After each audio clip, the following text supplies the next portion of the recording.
Class 10th का आज वास्तविक संख्या का लेक्चर नंबर 7 है। आज सीखेंगे कि सिद्ध करें कि √3 एक अपरिमेय संख्या है। इस तरह का क्वेश्चन हर एक एग्जाम में 3 नंबर का पूछा जाता है, इसीलिए इसको ध्यान से देखेंगे।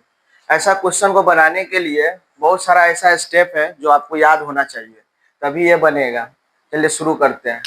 पहले कहा है कि सिद्ध करें कि √3 एक अपरिमेय संख्या है।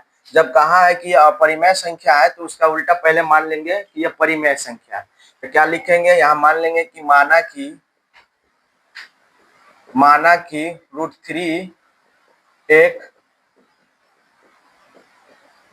परिमेय संख्या है। ठीक, लिख देंगे फिर कि जहां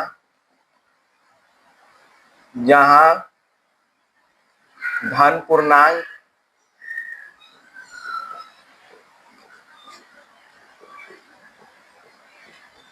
p और q है,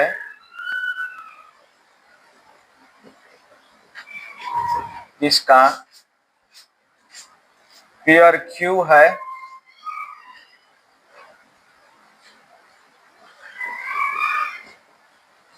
जिसमें कोई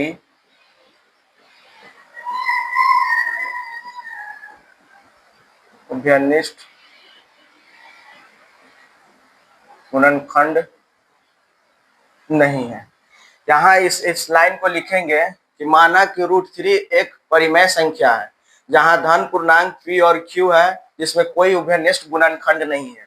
उभयनिष्ठ गुणनखंड का मतलब हुआ कि p और q ऐसा वैल्यू मानेंगे जिसमें कोई कॉमन नहीं होना चाहिए। जैसे अगर p और अपरिमेय संख्या है तो √3 को परिमेय माने हैं, तो यहाँ लिखेंगे √3 p/q। यहाँ p और q में कोई भी उभयनिष्ठ नहीं होना चाहिए, यानी कोई भी कॉमन नहीं होना चाहिए। अब क्या करेंगे, इसको दोनों तरफ गुना कर देने पर लिखेंगे दोनों तरफ वर्ग करना है। दोनों तरफ वर्ग करने पर यहाँ लिखेंगे √3 का स्क्वायर p/q का होल स्क्वायर।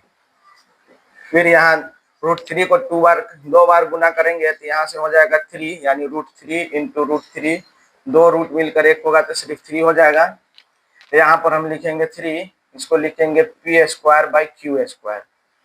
फिर यहाँ से हम लिख सकते हैं, यहाँ q² है, यहाँ 2q² है, तो यहाँ 2q है, तो यहाँ वर्क करने पर √3 का स्क्वायर 3 है, यहाँ p²/q² हो जाएगा। यहाँ से q² है, यहाँ से एक q इधर ले जाएंगे तो होगा 3q p²/q।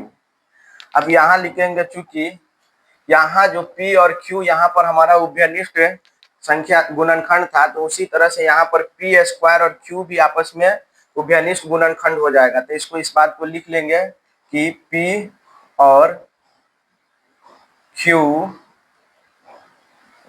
कोई उभयनिष्ठ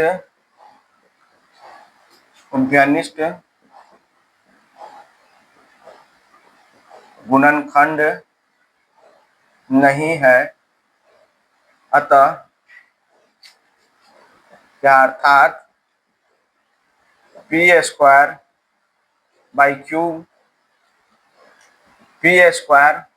और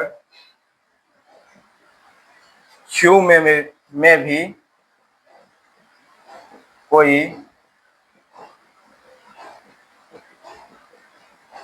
उभयनिष्ठ गुणनखंड नहीं होगा। यानी जब p और q में कोई उभयनिष्ठ गुणनखंड नहीं है, तो इसीलिए p² और /q में भी कोई उभयनिष्ठ गुणनखंड नहीं होगा। अतः कह सकते हैं कि यहाँ पर p²/q एक भिन्न है, जबकि 3q एक पूर्णांक संख्या है।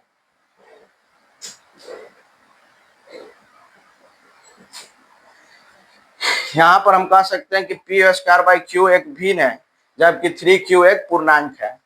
तो जब भिन्न है और यहाँ पर पूर्णांक है तो हम कह सकते हैं कि यहाँ पर जो 3q बराबर यहाँ पर पी स्क्वायर बाई क्यू आया है, यहाँ पर हम कह सकते हैं कि ये पूर्णांक बराबर पी स्क्वायर बाई क्यू एक भिन्न है, ये कहेंगे भिन्न।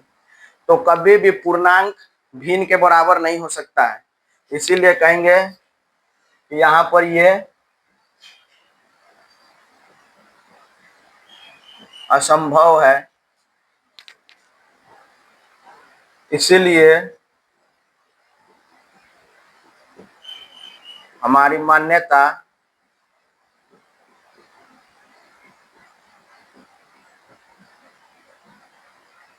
गलत हुआ कि √3 एक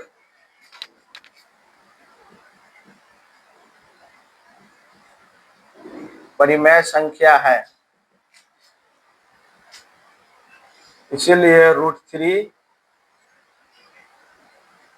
एक अपरिमेय संख्या ही होगा। इस तरह से इसको सॉल्व करेंगे। देखिए क्या किए हैं, सबसे पहले बोला है कि सिद्ध करें कि √3 एक अपरिमेय संख्या है, तो इसके जस्ट अपोजिट मान लेंगे कि माना कि √3 एक परिमेय संख्या जहां धन पूर्णांक यानी p और q है, जिसमें कोई उभयनिष्ठ गुणनखंड नहीं होना चाहिए। तो यहाँ √3 बाई p बाई q है, p बाई q में कोई भी उभयनिष्ठ गुणनखंड नहीं है। अब क्या करेंगे, दोनों तरफ वर्ग करने पर वर्ग किया तो √3 का वर्ग हो जाएगा 3, p बाई q का वर्ग लिखेंगे तो यहाँ p square by q square हो जाएगा। यहाँ से q स्क्वायर एक q को यहाँ लाएंगे तो यहाँ 3q हो जाएगा, तो p स्क्वायर बाई q। जबकि यहाँ हम पहले ही बोल चुके हैं कि p और q स्क्वायर में कोई उभयनिष्ठ गुणनखंड नहीं है, तो यहाँ पर p स्क्वायर बाई q में भी कोई उभयनिष्ठ गुणनखंड नहीं होगा। अतः p स्क्वायर बाई q ये हमारा भिन्न होता है, जबकि 3q एक पूर्णांक होता है।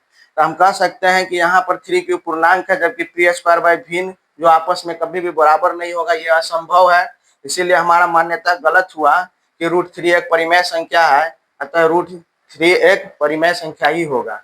अगर इसी तरह से आगे कोई भी संख्या जैसे पूछ दे, जैसे √3 है यहाँ पर दिया हुआ, √7 पूछ दे, √2 पूछ दे, तो कुछ नहीं करना, बस यही पैटर्न पर ही हम डाल देंगे। जैसे यहाँ पर अगर बोला कि √7 बताए कि अपरिमेय संख्या है, तो यहाँ पर यही फॉर्मेट पर हम क्या कर देंगे, सिर्फ यहाँ √3 है तो यहाँ 7 डाल देंगे, यहाँ पर फिर 7 डाल देंगे, यहाँ पर 7 का स्क्वायर कर देंगे, यहाँ 7 हो जाएगा, यहाँ से फिर हमारा 7 हो जाएगा। फिर यही बात लिखेंगे कि p और q कोई उभयनिष्ठ गुणनखंड नहीं है, अर्थात p स्क्वायर q में कोई उभयनिष्ठ गुणनखंड नहीं है। अतः p स्क्वायर और q एक भिन्न है, जो कि यहाँ 3q के जगह पर हम यहाँ पर 7q लिख देंगे, एक पूर्णांक है। और यहाँ पर फिर 3q के जगह पर हम लिखेंगे 7q। p स्क्वायर बराबर इतना है, तो इसलिए पूर्णांक और भिन्न कभी भी बराबर नहीं हो सकता, तो यह संभव है।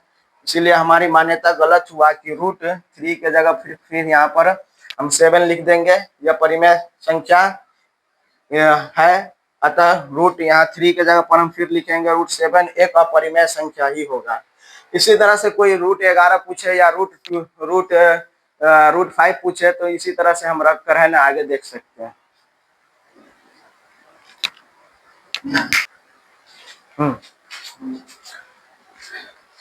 वास्तविक संख्या का वंशी का अति लघु छूट गया था, उसको अब हम देखेंगे। ये 5 है, इसको बनाएंगे। इसमें सबसे पहले हम देखेंगे कि कौन सी संख्या इसमें परिमेय है और कौन सा संख्या अपरिमेय है। तो सबसे पहले हम बता चुके हैं कि परिमेय संख्या क्या है। तो परिमेय संख्या जिसको p बाई क्यू के हम रूप में लिख सकते हैं, यानी जिसको हम p बाई क्यू के रूप में रख सकते हैं, यानी 2/3 के रूप में लिख सकते हैं, 5/6 के रूप में लिख सकते हैं, या सिर्फ 4 लिख सकते हैं, 0 लिख सकते हैं, क्योंकि इसको 1 लिखकर p बाई क्यू के रूप में लिख सकते हैं। दूसरा है कि परिमेय संख्या हमेशा बिना रूट में रहता है। अगर 4 है तो इसको सॉल्व करेंगे तो 2 ये हमारा परिमेय संख्या है। अगर यहाँ पर 5 है रूट में, तो यह हमारा परिमेय संख्या न होकर अपरिमेय संख्या हो जाएगा। यानी जिसका रूट टूट जाएगा तो परिमेय संख्या, जिसका रूट नहीं टूटेगा तो वो अपरिमेय संख्या। तो इसी पर यह क्वेश्चन दिया गया है, इसको अब हम बनाएंगे। पहला क्वेश्चन है कि रूट 15 एक परिमेय संख्या है या अपरिमेय संख्या। तो 15 को क्या करेंगे, पहले इसको सॉल्व करेंगे। तो 15 लिखा गया है, रूट 15 को हम 3 गुना 5 लिख सकते हैं। ये रूट के अंदर से नहीं टूटेगा। जब नहीं टूटेगा तो रूट नहीं टूटा तो इसका मतलब यह अपरिमेय संख्या। ठीक उसी तरह से दूसरा क्वेश्चन है -√2/√3, क्या एक परिमेय संख्या है या अपरिमेय संख्या है। तो कहेंगे √2 भी नहीं टूटने वाला है और ना √3 भी टूटने वाला है। जब नहीं टूटेगा तो ये हमारा अपरिमेय संख्या हो जाएगा। तीसरा क्वेश्चन देखेंगे कि 4 + √11 है, 4 प्लस में √11 है, क्या यह परिमेय है या अपरिमेय। तो फिर देखेंगे यहाँ पर 4 तो हमारा परिमेय संख्या है, लेकिन √11 नहीं टूटेगा, रूट के अंदर से नहीं टूटेगा। जब नहीं टूटेगा तो 4 + √11 भी हमारा अपरिमेय संख्या हो जाएगा। इसको भी कहेंगे कि अपरिमेय संख्या। चौथा क्वेश्चन है 1/√5, 1/√5 है तो फिर हमारा √5 नहीं टूटेगा। जब नहीं टूटेगा तो ये भी हमारा अपरिमेय संख्या हो जाएगा।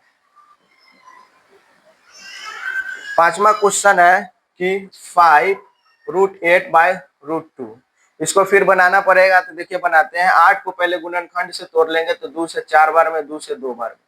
तो इसको हम लिख सकते हैं रूट के अंदर 2 × 2 × 2, तो 2 का 1 निकलता है। यहाँ पर इसका पेयर नहीं मिला तो ये √2 का √2 ही रह जाएगा। तो यहाँ पर हम लिख सकते हैं 5, 8 को रूट अंदर 8 को लिख सकते हैं 2√2, तो यहाँ लिखेंगे 2√2, यहाँ भी √2, तो √2 से √2 कैंसिल हो जाएगा। तो यहाँ पर बच जाएगा 5 × 2, तो यहाँ हो जाएगा 10। यह हमारा 10 कैसा है, तो यह हमारा रूट टूट गया, तो इसका मतलब ये हमारा परिमेय संख्या है।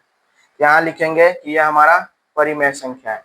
तो इस तरह से ऑब्जेक्टिव हो गया है। आगे के लिए एक क्वेश्चन बता दिए थे कि √2 परिमेय क्या अपरिमेय, उसी तरह से आगे जो दिया हुआ है उसको सॉल्व करके देखिएगा, बन जाएगा। अगर नहीं बनेगा तो फिर अगले क्लास में दिया जाएगा। जब तक ले यहीं रहने दे रहे हैं, अगला फिर नेक्स्ट क्लास में देखेंगे।